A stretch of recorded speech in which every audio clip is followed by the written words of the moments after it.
കേക്കിലൂടെ ചെറുകുടലിൽ എത്തിയ ലോഹപദാർത്ഥം സുരക്ഷിതമായി നീക്കി ഡോക്ടർമാർ. മകന്റെ 1ാം പിറന്നാളിന് മുറിക്കാൻ വാങ്ങിയ കേക്ക് ഇത്തരമൊരു തലവേദനയാകുമെന്ന് ആ മാതാപിതാക്കൾ കരുതിയിരിക്കില്ല. കേക്കിൽ അലങ്കരിച്ചിരുന്ന വസ്തുവിലെ ലോഹപദാർത്ഥം കേക്കിനൊപ്പം അബദ്ധത്തിൽ കുട്ടി വിഴുങ്ങുകയായിരുന്നു. മകന് ഇഷ്ടപ്പെട്ട കാർട്ടൂൺ കഥാപാത്രത്തിൻ്റെ മാതൃകയിലൊരുക്കിയ കേക്കാണ് ജന്മദിനത്തിൽ വില്ലനായത്. കുട്ടിയുടെ വായിൽ കേക്കിനൊപ്പം ലോഹപദാർത്ഥം കണ്ട് മാതാവ് എടുക്കാൻ ശ്രമിച്ചപ്പോഴേക്കും കുട്ടി അത് വിഴുങ്ങി. ഉടനെ തന്നെ കുട്ടിയുടെ മാതാവ് പ്രാഥമിക ശുശ്രൂഷ നൽകിയെങ്കിലും ലോഹപദാർത്ഥം വീണ്ടെടുക്കാൻ കഴിഞ്ഞില്ല.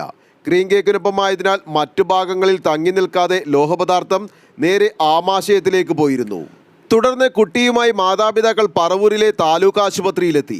അവിടെ നടത്തിയ എക്സ്റേ പരിശോധനയിൽ ആമാശയത്തിൽ ലോഹപദാർത്ഥത്തിൻ്റെ സാന്നിധ്യം കണ്ടെത്തി.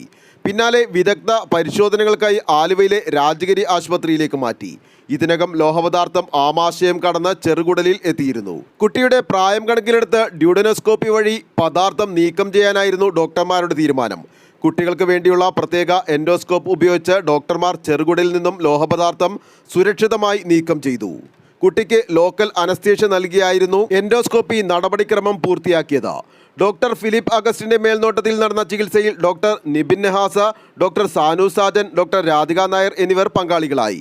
ഒരു ദിവസത്തെ ആശുപത്രിവാസത്തിനു ശേഷം കുട്ടി വീട്ടിലേക്ക് മടങ്ങി. കേക്കുകളിൽ അലങ്കാരങ്ങൾക്കായി ചെയ്യുന്ന വസ്തുക്കൾ മൂലം ഇത്തരം അപകടങ്ങൾ ഉണ്ടാകാൻ സാധ്യതയുള്ളതിനാൽ മാതാപിതാക്കൾ പ്രത്യേകം ശ്രദ്ധിക്കണമെന്ന് ഡോക്ടർമാർ പറഞ്ഞു.